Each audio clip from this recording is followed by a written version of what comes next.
He's headed to the old sawmill. Going in after him. It's gonna be dark soon. When does that ever stop me?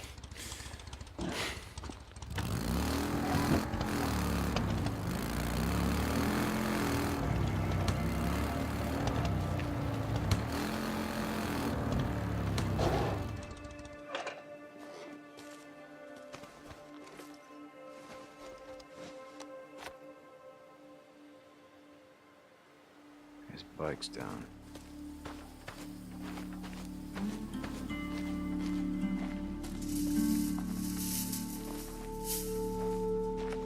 Alright, Two Dog, where the hell are you?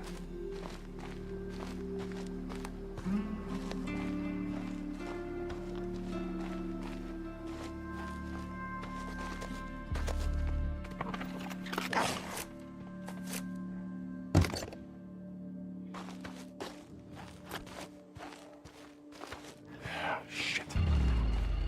Go on. Get out of here. Get out.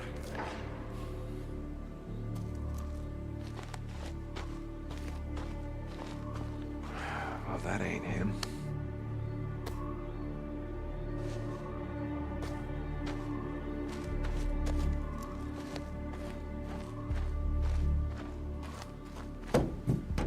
Alright, let's see.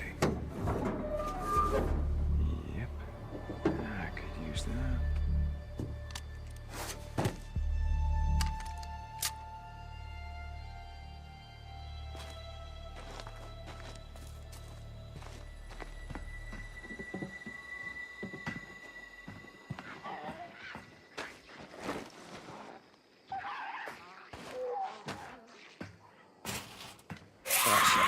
Oh, shit.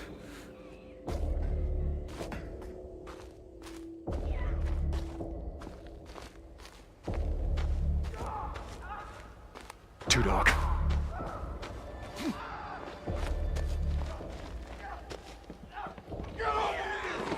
Damn it. Two Dog! Damn it! Stop, Two Dog!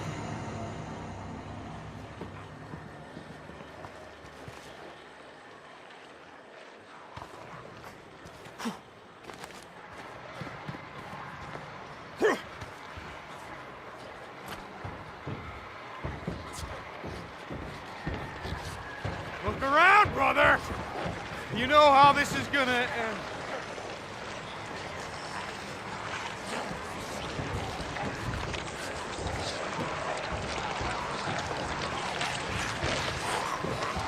Where you at?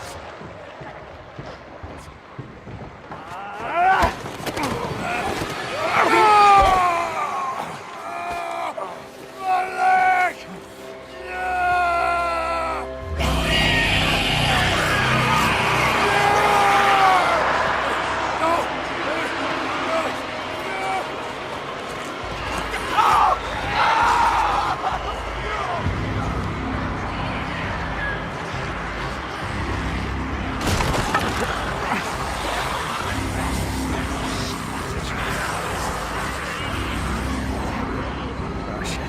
Oh, shit. Come on!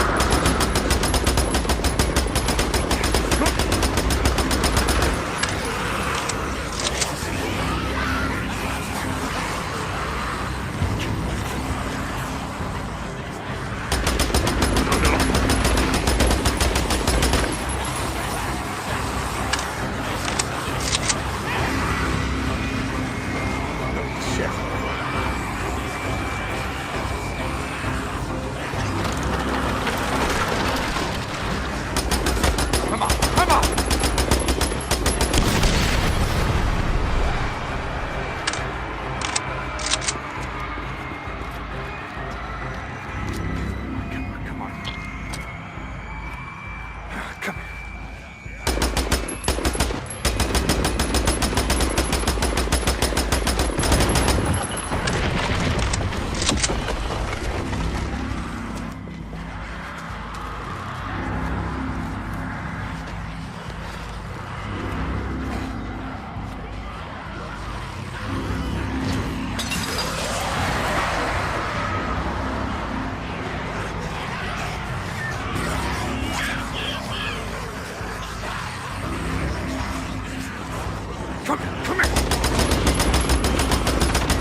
Someone asked me once if I remembered how it all went down, as if it happened so long ago that anyone could forget.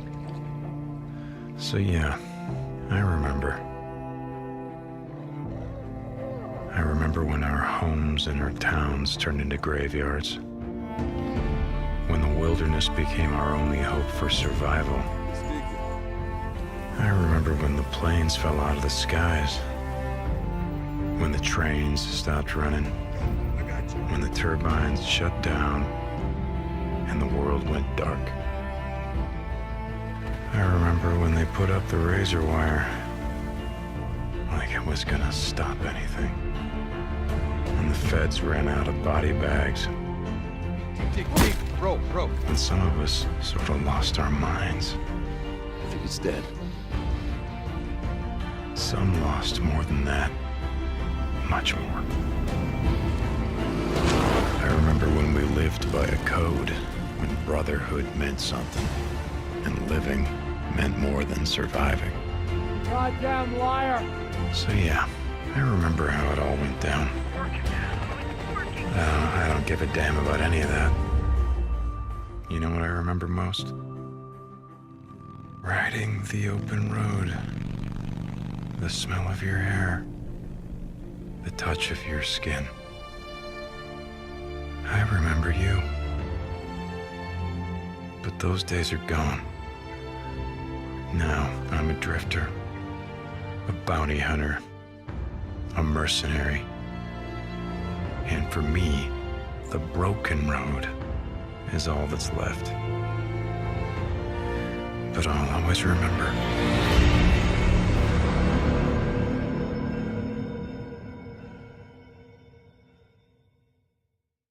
Hey guys, we are back here on PlayStation Livecast, coming at you live. We're here in the PlayStation booth, and we are here with John and Chris from Ben's studio.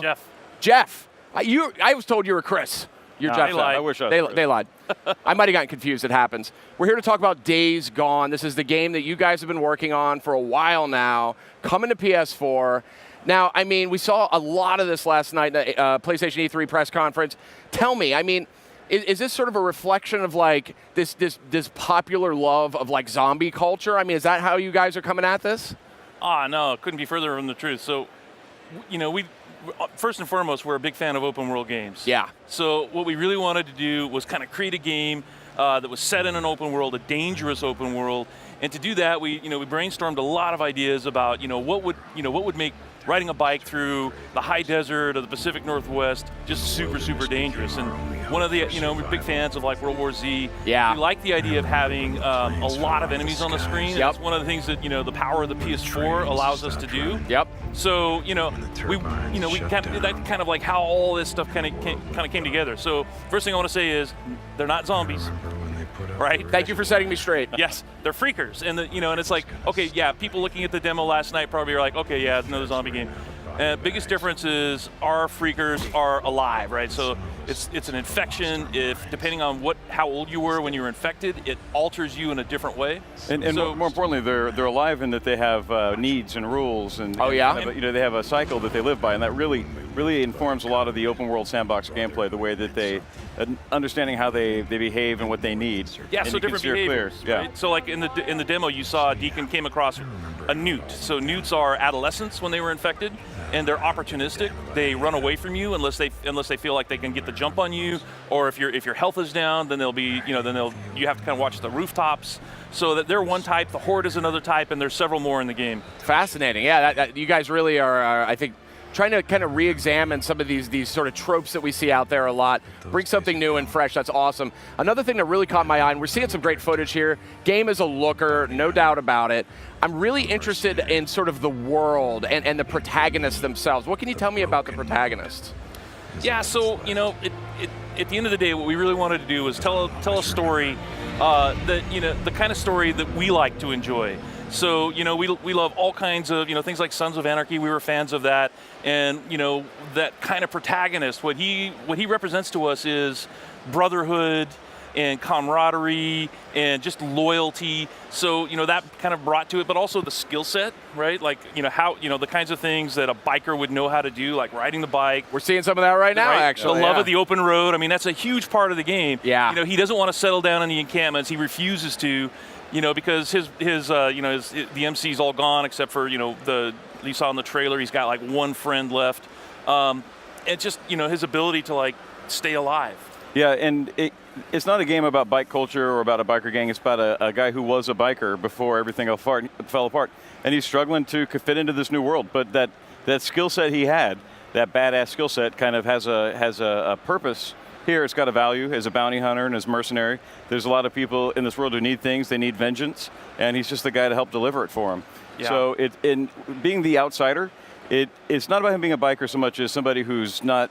He's on the outside trying to understand where he fits, on the inside and how he fits there and the conflict that breeds and the way that it motivates a lot of his jobs and missions. And you can see that in the trailer, right? So, the demo is action-packed. It's got these, huge, vast numbers of freakers that you're fighting.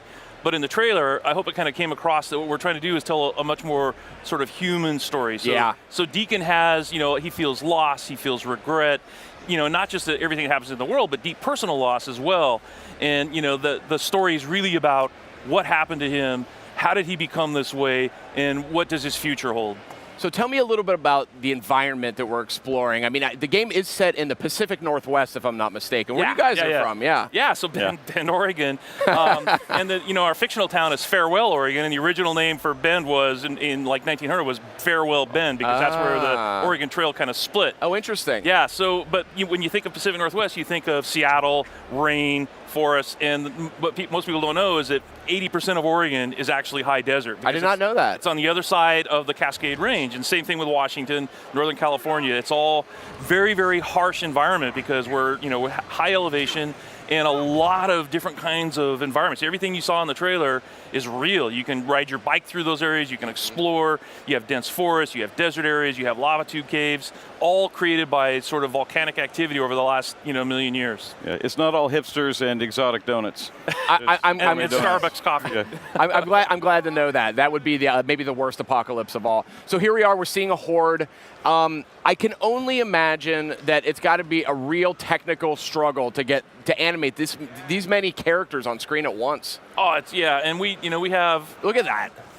We have a studio of about 100 people and just some really, really talented engineers who were able to work, using the power of the Unreal Engine and a lot of our own code. Just, because every single one of those guys is real. It's not like it's not like we have a few active guys in the front of the horde. And then some sprites kind of bobbing it's like around. Every single one of those guys.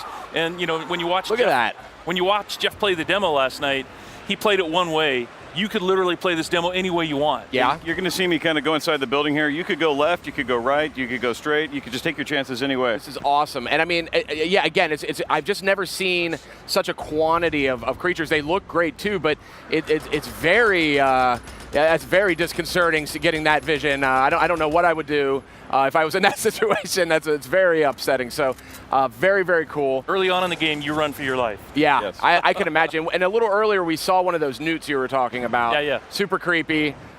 Geez, this is really intense here. I wasn't able to see every second during the press conference, so this is fun for me to get a closer look. Bam! Good stuff. Good stuff. So obviously Deacon is a former biker. He's a biker. How will the bikes impact the gameplay? I mean, other than the ability to ride. It's an important character and tool for the player.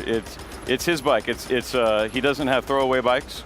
It's his ride. It's his steed, and he can upgrade it and improve it and make it something that helps him be more capable in the field and carry things out of the field. So it's awesome. It was part of his life before and it's part of his personality now. It's just a different style bike with a different purpose. Yeah, because a lot of open world games, basically vehicles are disposable. You Yeah. just grab one, you ride or whatever. That's not the way our game works because number one, the roads are broken, right? So we have bridges are out and you do a lot of off-roading. So you can't get cars around the world very easily. So there are other vehicles in the game. But like Jeff was saying, it's like the bike is almost like another character. And Like the trusty steed. Yeah, exactly. Yeah. Are you going to be able to upgrade or maintain the bike in various ways, or? Yeah, we're not going into a ton of detail about that, but yeah, you know, one of the things we really sort of wanted to do was ground the game. Yeah. So it's very realistic. You know, we didn't want it to be kind of a chore Yeah. for the player, but yeah, there's definitely some aspects of, you know, what you would expect to, you know, if you were thinking to yourself, what would I do in a post-apocalyptic world where everything's trying to kill me? You know, we kind of wanted to try to deliver on that. That's awesome. So we're still seeing this horde, and this is really an awesome set piece. And you were talking a little bit about alternate paths. I'm told that there are, you know, there's traps, there's gadgets, there's crafting. Tell me a little bit about how that factors in here to Days Gone. Well, so, you know, Deacon, he's kind of an everyman, and you know what do we like? We like to duct tape stuff together and feel like heroes, right? Yeah. We like to solve problems with duct tape. And It started with MacGyver. Ripley and Aliens, I think. Yeah. So you know, he's a MacGyver in this world, and he really kind of has to. There's what he knows and then what he can learn, and the ability to kind of make things out of what's around the world. The ability to turn an airbag into a bomb and combine disposed electronics as proximity mines. Are all tools he learns just to kind of stitch these things together really quick and use them as tools against the horde and against other enemies. And down in the theater demo today, there's an extended version of what you saw last night. Awesome. That has alternate paths, and it shows a lot of that. And it's, you know, what we're calling it is brutal sandbox combat. Because what you can do is, like Jeff was saying, it's like what the player wants to do, we try to empower that. So, you know, when you're fighting the horde, there's just, you can, you know, depending on what you bring into that encounter, you can take them on almost any way you want. That's awesome. Now, one thing I did notice, and maybe it's just me, and I'm kind of extrapolating a little bit about the freakers that you mentioned earlier. They're still technically alive, so they're not They are alive. undead. No, yeah, they are alive. They are alive. So, is this a game where headshots are necessary to take down one of these freakers? I mean, that's a classic sort of zombie trope. It looked to me like maybe that wasn't the case here, but I might be wrong. No, see, it's not about because they're living creatures. Yeah. In fact, one of the terms that Jeff coined is the freakosystem. Because if the player were to just kind of wander around and just use stealth and kind of watch them, you'll see swarmers attacking the newts, right? So you have this, they're interacting with each other because they're trying to stay alive too. They're trying to eat, they're trying to drink, they're trying to, you know, stake out territory or whatever. So yeah, you could take a headshot, certainly, but you know, if you shoot them in the heart, they'll die just as quickly. That's fascinating. That's a really interesting take on that. And I mean, clearly you guys have a very different vision compared to whether it's The Walking Dead or something like that. But I'm curious, you know, zombie culture is really big. I'm curious what it is about themes like some of the ones that we see here in Days Gone. What make those so appealing to so many people over such a long period of time? You know, to me, I think it begins with just some latent fears we all have about our own future. You know, the way that we're draining resources. I think for me personally, when Katrina hit, I realized, oh man, we're all alone out there. Yeah. Like, when shit goes down, we got a government infrastructure, but it's probably not for us. It's probably for some people, you know. And so I personally trace kind of the outbreak of the zombie genre kind of to that era, and I think nobody can put their finger on it, but it's just, I think we all realize we're alone. We have to learn how to make do for ourselves and look out for ourselves and our friends and our families, because nobody else is going to do it. And that's how Deacon and the few survivors survived, is they didn't wait for the government to come rescue them. They did it themselves. And everybody else who went to government checkpoints, they probably died. Yeah. And it wasn't a smart move. You know, and I think the most powerful experiences, whether it's film or games, is all about, you know, conflict. And there's nothing more hazardous and dangerous in a world that's literally filled with things that want to kill you. And so I think that kind of builds drama into any situation. Yeah, if you're facing that. Yeah, I would never want to face that. That is terrifying. And again, it's such a fresh array of features that you guys are bringing to some concepts that we've seen before, but now we're seeing them from a very different perspective. Really excited about Days Gone. I know you guys are still deep in development on this one. Are you flirting with a release time frame at all? Do you have any idea when this game's coming out? Yeah, we have some vague, we're not talking about that right now, but you know, one of the things that we really love about being part of Sony is that they really want the game to be awesome. You know, so like we said, we've been working on this game for over 3 years, and you know, it just allows us time to develop every part of it, the character and the, you know, and the world and the setting, and it's just been really awesome to have the time to make the best game we can. Guys, I appreciate it so much. Thank you for coming by PlayStation Livecast. Really, game's looking fantastic. Thanks for having us, man. Yeah, absolutely one of my standouts of the show. We are going to hear more about Days Gone in the days to come, I think.